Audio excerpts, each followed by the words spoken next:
tagar Indonesia gelap hampir bersamaan dengan tagar kabur aja dulu. Ini jadi trending tagar ini di media sosial khususnya. Banyak yang bertanya, ada apa sih sebenarnya dengan Indonesia gelap dan kabur aja dulu? Seakan-akan ada keresahan publik, kegelisahan umum bahwa Indonesia ini sedang tidak baik-baik saja. Karena itu ada yang berpikir bahwa Indonesia ini sedang menuju masa yang suram, masa yang gelap gulita, dan sebaiknya kabur aja ke luar negeri untuk menyelamatkan diri. Saya kira ini perlu kita kritisi juga ya. Apa ya demikian gelapnya keadaan Indonesia? Kalau kita baca isu-isu yang dihimpun oleh media mainstream, isu-isu yang berkaitan dengan Indonesia gelap itu yang diusung itu ada 8. Pertama itu adalah mendesak segera disahkannya Undang-Undang Perampasan Aset. Yang kedua, tolak revisi Undang-Undang TNI, Undang-Undang Polri, dan Undang-Undang Kejaksaan. Yang ketiga, evaluasi makan siang gratis. Yang keempat, tolak revisi Undang-Undang Minerba. Yang kelima, hapus duifungsi militer. Yang keenam, reformasi Polri. Kemudian ketujuh, tolak revisi Tatip DPR. Yang kedelapan, realisasi ya anggaran tukin untuk dosen. Nah, kalau yang dihimpun ya dari media seperti itu. Tapi sebenarnya di balik itu yang saya lihat ada semacam kegelisahan di sebagian orang, khususnya anak-anak muda, kaum intelektual, tentang keadaan Indonesia ini khususnya adalah terkait dengan penegakan hukum. Ada semacam rasa frustasi yang bersifat massal tentang bagaimana penegakan hukum di Indonesia. Seakan-akan hukum di Indonesia ini dikendalikan oleh satu kekuatan oligarki dan satu kekuatan pemerintah, oleh kekuatan politik tertentu, ya, khususnya yang dianggap adalah lingkaran istana. Ini yang dianggap sebagai mendominasi penegakan hukum. Nah, kalau dari sisi penegakan hukum pidana, isu-isu seperti itu sebagai bentuk kegelisahan dan kecemasan masyarakat bahwa polisi, jaksa, pengadilan tidak bisa objektif. Ya wajar-wajar saja sebagai bentuk kegelisahan, tapi saya yang berkecimpung di dunia akademik dan juga di dunia praktek penegakan hukum, yang saya rasakan kalau memang seperti itu kegelisahan, ya sebenarnya ini sudah lama ya. Dari zaman dulu pun sebenarnya sudah seperti itu, bentuk kegelisahan, bentuk kecurigaan. Jadi penegakan hukum ini sebenarnya lebih pada orang-orang yang gagal, orang-orang yang kemudian tidak mendapatkan keadilan. Dia merasa ini penegakan hukum tidak adil. Tapi bagi mereka yang mendapatkan kemenangan dalam proses pengadilan, tentu dia akan menganggap hukum itu adil. Inilah hukum itu bersifat abstrak. Hukum ini seperti cinta. Orang yang sedang jatuh cinta menganggap cinta itu indah. Tapi orang yang sedang patah hati, ya dia pasti kecewa dengan cinta. Dia membenci cinta. Dia tidak ingin membuka cerita-cerita cinta. Nah, seperti itulah hukum. Kalau ada pikiran-pikiran sekarang bahwa hukum Indonesia ini masa depannya sangat suram, ya memang sebagai orang yang berkecimpung di dunia hukum, saya melihat memang banyak kecewaan masyarakat terhadap hukum. Hukum belum menyelesaikan semua masalah. Tapi kalau dibandingkan kondisi penegakan hukum sekarang dengan dulu lagi, ya saya kira jauh lebih baik. Kita nih mengarah ke arah yang lebih baik dalam proses penegakan hukum. Dulu, masa Orde Baru, hampir tidak ada orang yang menang pra-peradilan. Kalau sekarang banyak orang yang menang pra-peradilan. Penegak hukum yang nakal, itu bisa diadili. Banyak. Satu kasus besar, beberapa tahun yang lalu, itu kasus Sambo, seorang jenderal bintang 2, jenderal polisi aktif, dipidana dengan kasus tindak pidana umum. Ini menurut saya hal yang luar biasa. Tidak ada intervensi dari Kapolri, tidak ada intervensi dari menteri-menteri, tidak ada intervensi dari presiden. Saya kira itu hal yang patut kita apresiasi. Bahwa ada jenderal yang dibawa ke pengadilan dalam kasus tindak pidana, yaitu tindak pidana korupsi.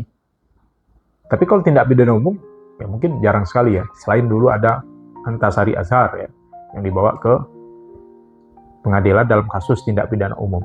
Terlepas dari itu ya, artinya menurut saya penegakan hukum era reformasi itu lebih baik. Lalu kalau misalnya sekarang ada juga tudingan, ini dominasi Raja Jawa lah, tanda kutip, bahwa betapa berkuasanya 9 naga, betapa berkuasanya Raja Jawa. Ya, ini kan isu-isu ya, sinyalemen yang harus dibuktikan kebenarannya. Dan saya kira tidak juga seperti itu ya, bahwa kemudian misalnya ada kedekatan, ada kemungkinan presiden berkoordinasi dengan penegak hukum dalam proses penegakan hukum, ya itu sah-sah saja, koordinasi ya, bukan intervensi. Adanya kedekatan antara pimpinan instansi penegak hukum, Kapolri, Jaksa Agung, KPK dengan presiden, itu sesuatu yang lumrah. Karena proses penunjukan Jaksa Agung, proses penunjukan Kapolri, dan proses penunjukan pimpinan KPK, itu ada campur tangan presiden yang memang dibenarkan menurut konstitusi. Ya wajar. Nah, bahwa kemudian presidennya sudah ganti, tapi orang-orang di kepolisian, orang-orang di Kejaksaan Agung, dan kemudian di KPK itu juga adalah orang-orang yang sama atau orang-orang yang hampir bersamaan dengan presiden terdahulu, itu juga sah-sah saja, karena kan tema yang diangkat oleh presiden sekarang itu adalah melanjutkan presiden sebelumnya. Nah, bagaimana kalau ternyata terbukti presiden sekarang misalnya, presiden yang sedang menjabat melakukan intervensi kepada penegak hukum secara betul-betul melawan hukum misalnya, ini berandai-andai. Kalau itu yang terjadi, presiden yang sedang menjabat bisa diajukan untuk pemakzulan. Tetapi ingat, proses pemakzulan itu ada juga proses politiknya, panjang sekali prosesnya, tidak mudah untuk sampai pada tahap memakzulkan. Nah, kalau memang ternyata seperti di Korea atau di Filipina wakil presidennya diimpeach, saya kira di Indonesia itu sulit untuk terjadi. Sepanjang sejarah sebenarnya Gus Dur sebetulnya bisa disebut sebagai dimakzulkan. Soekarno bahkan pun sebenarnya dapat disebut sebagai dimakzulkan. Tapi ini kan proses politik yang lebih dominan. Kalau kita murni mau penegakan hukum Indonesia, inilah kultur hukum Indonesia, sulit. Karena nilai-nilai penegakan hukum Indonesia ini tidak lepas dari nilai-nilai tradisional masyarakat, nilai-nilai budaya. Sulit bagi Indonesia untuk sampai pada tahap yang benar-benar tegas seperti itu.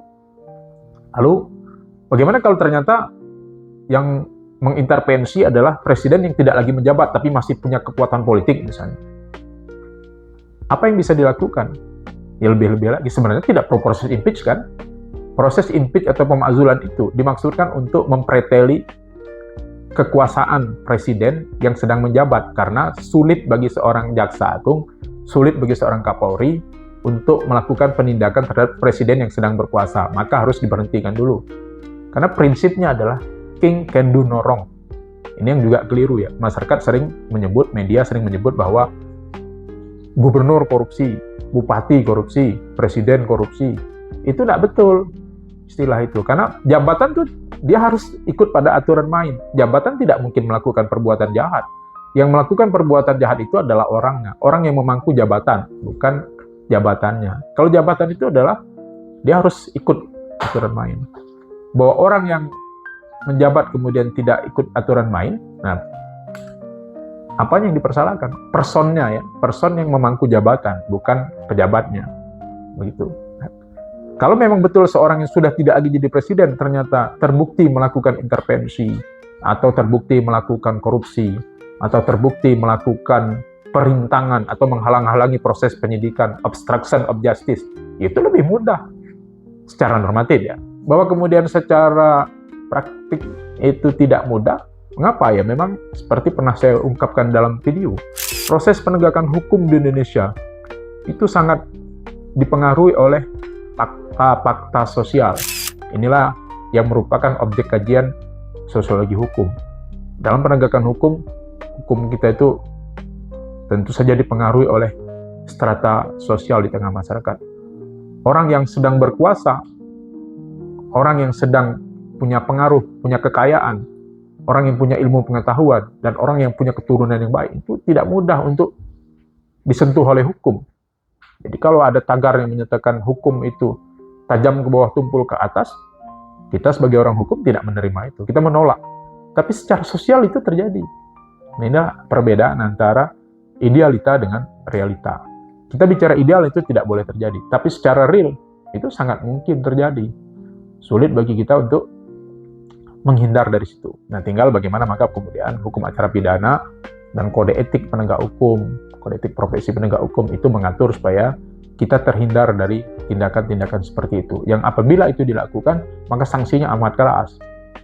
Nah, bagaimana mungkin kalau kemudian kita tetap menegakkan hukum tanpa pandang bulu seperti di dalam ideal, karena secara faktanya seperti itu.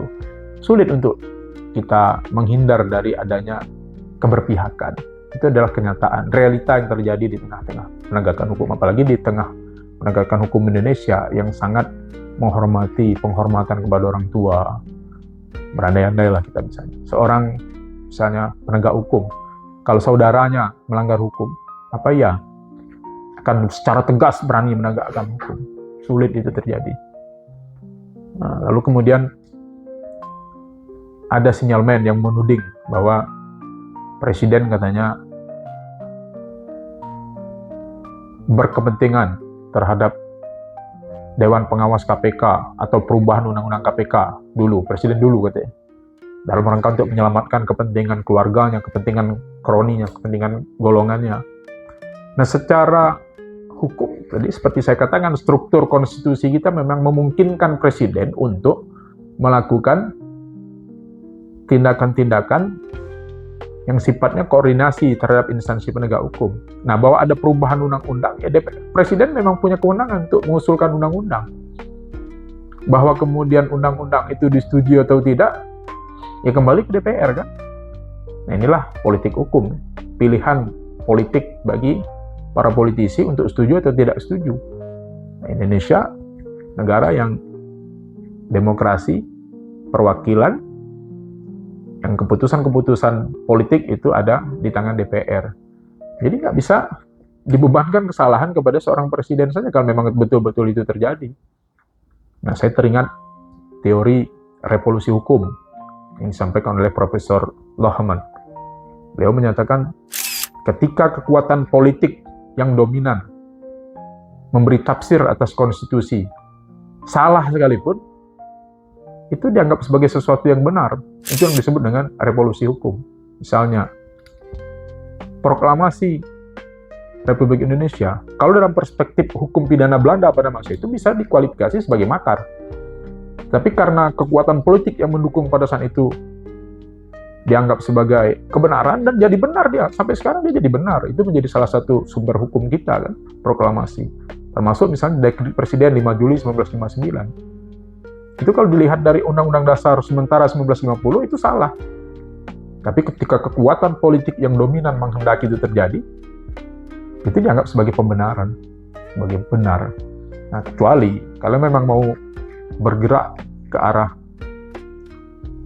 misalnya tagar untuk membersihkan penegakan hukum di Indonesia sampai pada tahap misalnya untuk mengadili orang-orang dari masa lalu seperti yang terjadi di Korea atau di Filipina, itu memang misalnya mendapat kekuatan politik yang kuat dari masyarakat. Tapi sejauh ini ya saya kira kekuatan politik untuk membongkar itu semua sulit. Nah, bagaimanapun penegak hukum masih memiliki hubungan emosional dengan penguasa terdahulu, dan penguasa sekarang sudah pasti ada hubungan koordinasi. Presiden memang kepala negara, tapi dia tidak boleh intervensi. Dia menunjuk Jaksa Agung, dia menunjuk Kapolri. Tapi dia tidak bisa mengintervensi dalam proses penegakan hukum, walaupun dalam praktek itu bisa-bisa saja terjadi. Dan kalau itu bisa dibuktikan, ya silakan proses. Tapi prosesnya apa? Prosesnya paling impeachment atau pemakzulan kalau presiden yang sedang berkuasa. Kalau presiden yang sudah tidak lagi berkuasa, ya kan proses akhir dari impeachment itu adalah diberhentikan. Dalam hukum tata negara, diberhentikan seorang presiden itu adalah puncak dari hukuman dalam lapangan hukum tata negara. Nah, sedangkan di dalam hukum pidana ya, dalam hukum pidana, apa yang di dalam hukum pidana tentu beban pertanggungjawaban pidana menurut kaedah-kaedah undang-undang yang mengatur hukum pidana. Ya, misalnya bisa dianggap sebagai korupsi, bisa dianggap sebagai menghalang-halangi tindak pidana korupsi, Itu prosesnya silakan diproses. Dan untuk sampai pada saat itu kan harus lakukan penyelidikan, lakukan penyidikan, buktikan ya. Nah, alat bukti harus lebih terang daripada cahaya. Jadi nggak jadi Indonesia gelap kalau kayak gitu. Menurut saya, walaupun Indonesia ini memang tidak sepenuhnya baik, banyak positif di Indonesia. Termasuk juga kalau pilihan misalnya kabur aja dulu. Ya, cobalah jalan-jalan kita ke luar negeri. Ya, saya melihat walaupun Indonesia di satu sisi atau beberapa sisi tidak lebih baik daripada negara-negara luar, ya tapi negara-negara luar juga banyak kelemahannya. Bukan berarti segala sesuatu tentang Indonesia itu jelek, segala sesuatu tentang negara-negara luar itu pasti baik, enggak juga. Banyak kok, masih banyak hal-hal positif dari bangsa ini. Saya optimis Indonesia ini akan lebih baik di masa yang akan datang. Tapi ya memang prosesnya panjang, karena kita ini negara besar. Negara besar tentu ibarat bis kota itu kan, jalannya juga lebih sulit daripada mobil-mobil kecil ketika harus melewati jalan-jalan kecil. Saya masih optimis Indonesia akan lebih baik. Terima kasih. Assalamualaikum warahmatullahi wabarakatuh.